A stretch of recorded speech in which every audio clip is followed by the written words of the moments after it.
E aí, o que aconteceu? Parou de vender, continuou vendendo? A Como é que... gente, o cara que era o nosso estrategista na época, ele teve um burnout ou qualquer coisa parecida aí.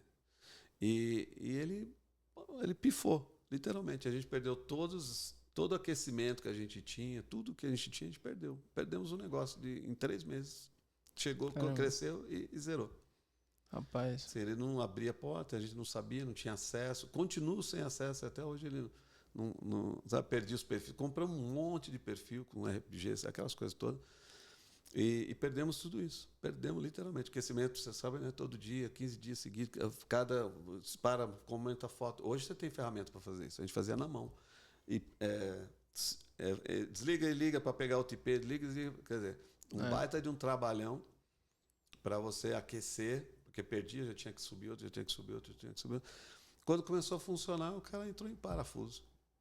De fato. Tem Ele, muita gente que, às vezes, quando sai de uma realidade, entra em outra, uma realidade absurda. Né? Imagino que, pô. a gente fala, fazendo uma analogia com tecnologia, já que eu sou de TI, a gente fala assim que você não tem o drive mental. Quando você manda imprimir naquela impressora ali, você manda imprimir, aí não sai. Você vai lá no computador, é que você vai olhar cabo, você olha se está na rede, você olha se não está travada. Você fica olhando, já imagina, pô, mas estou mandando imprimir. A teoria é que tem que imprimir, porque eu estou dando um enter aqui.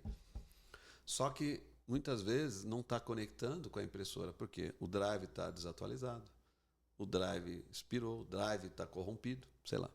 Então, o ser humano é igual. Se você pensar que o nosso cérebro é um computador dos mais perfeitos que tem, e o computadorzinho normal ele é plasmado do nosso cérebro, então o princípio é muito semelhante.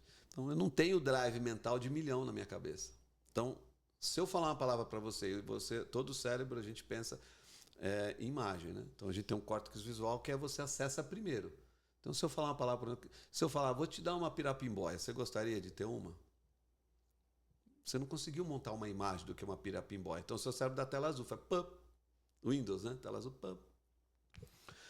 O cérebro é assim que ele funciona. Então, eu vou poder continuar a noite inteira falando com você, você falar, você não vai saber o que é pirapimbóia, você vai até desconectar da conversa. Você vai falar, tu não vejo a hora que acabar, porque eu não sei se é de comer, se é de vestir, se é um bicho. Você já pensou num bicho, possivelmente, né? Você associou com jiboia, por causa do boia no final. Então, o cérebro tem a necessidade de associar o som com uma imagem. Então você foi buscar as coisas que é mais similar ou mais comum na sua cabeça, sem ter certeza se é É, aquilo. o que eu pensei, na verdade, era alguma coisa tipo. Alguma coisa improvisada, entendeu? Alguma coisa assim, quebrada, alguma coisa Então, assim. mas você vê a necessidade de pensar numa imagem? Sim. Então o cérebro é assim que funciona. A impressora, idem. Então, às vezes, eu não tenho drive mental, eu não tenho. O que é 1 milhão? Outro dia eu estava conversando com um cara meio esquerdista. Bilhão, bilhão, bilhão, eu não sei nem o que é 1 bilhão. Então ele não conseguia falar porque ele não sabe o que é 1 bilhão. Eu falei, você sabe o que é 1.000? Claro que eu sei. Já pegou 1.000 na mão? Já. Se você pegar 1.000 vezes 1.000, você tem 1 milhão. Ok? 1.000 vezes 1 milhão, você tem 1 milhão. Ah, é? Então, assim, você teve que construir uma imagem na cabeça dele. Porque 1 bilhão a pessoa não entende o que é. 1 milhão, muita gente não entende o que é. Então, o que você falou, se eu venho de uma realidade onde. Eu vou contar um exemplo. Eu tinha um escritório em São Paulo. Um escritório tinha 600 e poucos metros, era uma casa de 4 suítes. Cada suíte tinha uma lareira nos quartos. Só que virou escritório. Então era grande. O menorzinho era desse tamanho aqui. E aí, quando eu levei meu pai para ver, meu pai sempre foi assalariado. Meu pai trabalhou sempre com o Amador Aguiar, o fundador do Bradesco e do Banco Bradesco. E aí, quando ele chegou na casa, ele falou: casa bonita, toda de mármore travertino, não sei o quê, linda casa, bonito. Aí ele falou: cara, na época eu falei, pai, na época, em 2005, eu falei, 5 mil. Falei para ele. Ele já teve, eu nem falei que era dólar, nem tinha falado que era dólar, ele só tinha falado 5 mil. Nem terminei de falar, eu já vi que ele deu aquela respirada. Porque eu entendo, ele tem na cabeça dele não existe valores maiores do que aqueles que ele sempre recebeu. Ou assusta, né? De A alguma sua forma, não, cara. porque eu não consigo pensar, eu não consigo conceber. Se eu não tenho, eu não consigo trabalhar. Imagina você definir o que é um microfone para alguém que nunca viu um. É difícil, né? Pô, Cara, não, é um cabo é um ligado, é um cabo, sensor, pauzinho tal, não assim, sei ó, o tem um quê. pauzinho que tem um negocinho na ponta, tem uma espuma. Cara, ele vai montar do jeito dele, mas não significa que é o que você falou. Então, na PNL a gente fala muito isso, a importância de comunicar, a obrigação de... Comunicação é aquilo que o outro entende, não o que você fala, né? Isso. Então, a Resumindo. obrigação de comunicar Legal. é do comunicador, não é do outro. Então, eu falo muito isso quando eu dava aula.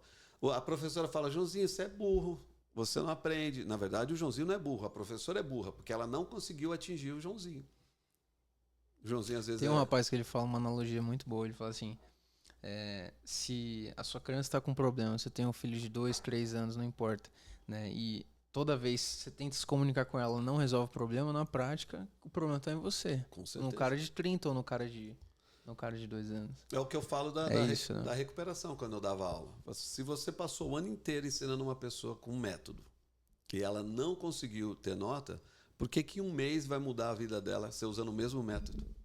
Exatamente, Entendeu? né, cara? Não tem Quer dizer, como. eu estou plantando a mesma semente querendo resultado diferente. É verdade. É como dizia Einstein, isso é loucura. E aí, você continuou vendendo, parou, você comentou aí que o Tivemos rapaz que parou. parar, a gente perdeu tudo que a gente construiu, a gente perdeu em 6 meses, já não tinha mais nada. E Você chegou a montar alguma equipe ali? sim, nós tínhamos 4 pessoas trabalhando full time ali, né? Legal. O tempo todo. E aí quando parou, você não pensou em mudar de só? Por exemplo, você estava mexendo com PLR, você não mudou para dropshipping ou para algum outro mercado? Eu sou muito avesso sempre fui avesso, pela minha idade, pela minha formação, ao marketing digital. Eu sempre tive necessidade de entender muito antes de fazer. Então, aí nessa você perde tempo. Quando você está entendendo, já mudou. O marketing digital é rápido. É. Então, quando você está entendendo, mudou. Agora eu estou num outro processo. Agora eu não quero saber como funciona. Só me diz para que serve e aí é o que me interessa. Né? Antes eu queria entender, mas por quê? Como faz? Aonde vai? E aí perdia muito tempo e eu ficava cansado com isso. A gente não tentou nada depois disso, mas nesse processo, por exemplo, meu filho de 14, 15 anos começou com dropshipping, e aí começou a aprender a fazer outras coisas. Então eu vi minha filha no digital, meu filho, uma caçula no digital. Então a influência que eles viram acontecer serviu para que eles se motivassem. Então minha filha hoje é especialista em audiovisual, ela cuidava de toda a imagem do Paulo Vieira, por exemplo, né? Quando o Pablo foi a presidente, ela que estava na frente da equipe de audiovisual. Legal. Ela fazia a base de tudo, depois ela foi fazer isso. Depois foi com o Paulo Vieira, agora ela está com o William Celso, que cuida de brand, né, essas coisas. Então ela foi para esse ramo e ela fazia economia na Federal de João Pessoa. Ela veio na pandemia, presenciou tudo isso. Entendeu? Falou, o futuro, papai, eu né? não vou voltar mais a estudar, não, porque eu vou ganhar mais dinheiro fazendo essas coisas. Então, até hoje ela faz. Então, assim, desde que a gente fez isso, 2020 para cá, Ela focou nisso ela também. ficou, ela foi lá, trancou a matrícula e não voltou mais para estudar.